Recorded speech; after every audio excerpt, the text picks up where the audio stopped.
Hello, listeners. Welcome to Hear Me Speak. It's Casey here. Today, I wanted to respond to a video by Patricia titled Racism Online.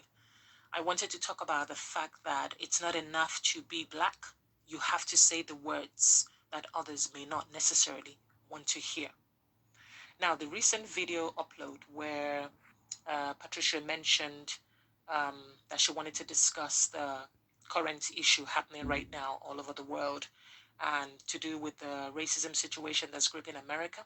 She titled it as her addressing racism online, which is a break from the norm, from her usual video that she tends to do, and that this is the first time she's doing something like this after 8 years. Now, I watched it to the end, but as I did, I kept waiting for something significant to be said, something that's fitting to racism in general, and not just because of the current situation that's being precipitated by the killing of George Floyd, but to also see Patricia's opinion as well, or possibly her experience. But nothing, absolutely nothing. The video was bland, very vanilla in simile, and nothing tangible relating to the title. Now, bear in mind, this is my opinion on the video. To me, it felt like you were expecting something, but then you're left disappointed as what you got was very generic and you could have been picked up from anywhere. So let's break it down. She talks about how she's never talked about racism as she wears her blackness, her culture all over her. She lives her life and her existence is easy to see. Now, she used a lot of words here without actually saying anything. So what does that mean? My life, my existence is easy to see. What exactly do people see aside from someone who ventures in beauty, hair, makeup, and whatnot? Someone who showcases optics side of things, whose main channel is all about aesthetics, beauty, promotion of beauty, aspiring to beauty, celebrating beauty, selling beauty, wanting beauty. Now, she asserts that her aim is to provide content that's also educational. Now, when we talk about educational and to educate, we're aware that most of her content is to do with beauty and financial advice. So, what else is there? What else is there? Why is it now that she's now weighing in on social reform and the racism movement, as it were? And so Patricia continues. She glossed over by saying, I know there are things to be sad about the black experience. There is so much beauty, so much vibe, and black people are fabulous and beautiful. Now, Racism Online, which is the title of her video, has been glossed over. When she said there are things to be sad about, what exactly does that mean? Why not educate your audience, who aren't all black, by the way, some of the experiences that black people go through? And these may not necessarily be your experience, but it will be an opportunity for you to enlighten those who may not actually know and be aware the extent of how systemic racism permeates through everyday walk of life for a lot of black people. No one here is expecting Patricia to go into history of slavery and Jim Crow or show images of lynching, but I certainly wasn't expecting her to gloss over the reality of racism, at least racism in the UK. Now, in her 10 things that people can do to combat racism, to me, it started off well, with the advice being that the black consumer can put their money into supporting black businesses and organizations and to basically invest in companies that support them. Now, this I agreed with wholeheartedly, but alas, that's the only part of her suggestion that was true to fact to her intentions. For the rest of the video, it was about advising women, and I would mostly say it was about women, about self-esteem, self-worth, and confidence. To me, Patricia was now sitting on the fence and talking to her black and non-black followers. It became a generic advice applicable to anyone, and certainly nothing to do with the plight of racism. She talks about internal biases without actually being direct, how these are targeted towards people of color. As comfortable as she was saying black people, the words white people was not to be said. Her advice to her non-black viewers was for them to check themselves and their perspectives without again going into perspectives. In what way should they check themselves? Why should they check themselves? Now, she touched on it without actually offending anybody. Her tone to me, and that's what it looked like, was light. The advice generic, and I keep using that word generic, but that really is the only word that's fitting for this video.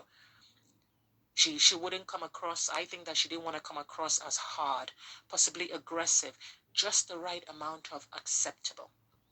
Now, my major gripe with this video, and there really was only one, was when she talked about addressing brands and major corporations because she is a beauty blogger and influencer. Not once, listeners, did she mention the brand's names. Not because she's expected to name and shame them. No, that's not what this is about. But as somebody who is a beauty blogger, she has no qualms at all in all her other numerous videos that she's filmed touting the brands by name, whether that's makeup tutorials or unboxing items, shopping, opening packages, and so on. Those brands' names have been on display, and she's mentioned them many, many times as she joyfully talks about their products. So my question is, why not mention the same brands now? Is Patricia concerned because these brands are affiliated to her? Are they her sponsors? Is the check so big from these brands that she doesn't want to risk alienating the golden goose? And therein lies the problem. Her advice to the nameless brands, she said, is for them to have a diverse workforce, for them to hire people from different backgrounds, as that will improve their businesses. Seriously. And so, listeners, this was the total of her calling the brands out.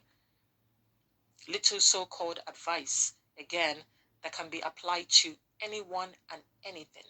She hasn't said anything specific to racism.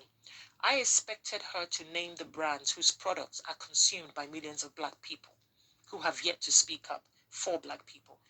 Why do we only hear the brand's voice via advertising, sponsorship, unboxing videos, sales, giveaways, and so on? I expected Patricia to ask why and these brands speaking up in support of the black consumers and give back a little to those who have made them rich. Patricia has a large following on social media, and she is also culpable in dazzling brand products to her black consumers. And in doing so, these brands take a step into black culture where they are accepted and they feel cool. And now they are silent and averting their gaze. Now, Patricia's words, as far as I'm concerned, she was just pussyfooting around because maybe she didn't want to rock the boat, the gravy boat, as it were. So, Patricia, as someone who is in a privileged position, because that's what you said that you are in a privileged position, then use that privilege besides bringing out a generic video that's applicable to any woman. Be specific and honest with your content. Even though you kept saying black women, there really wasn't anything specific to black women. If you are going to advise black women to value themselves and feel beautiful, then be educational as you claim to be and discuss issues pertaining to black women and the notion of beauty, whether that's to do with colorism, whether that's to do with hair, whether that's to do with relationships or weight, and so on. Black women are at the forefront of your brand. If you say they are, then don't wait another 8 years to dip your toe into the issue of race. Your video was problematic. You said you do things your way, but that was not true. Not in the case of this video. Again, you were pussyfooting around. Now, your last point was saying that Black Lives Matter. Now, this came across as an afterthought, something to tag on to the end of your video.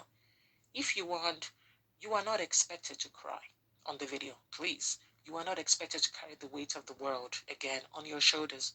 No. But girl, woman, fellow woman of color, your nonchalant, carefree attitude, especially towards the end, reinforces my take on this video, which is that it wasn't very serious. It was very generic. It was very bland. There was nothing specific. It was all gloss. You erred on the side of sitting on the fence. Racism is a serious subject, as you know. But then again, this video wasn't made to combat racism. It was just your version of, I've said my bit on this whole George Floyd Black Lives Matter movement. Otherwise, if I don't, it will look weird, especially as a black woman. That's my take on it.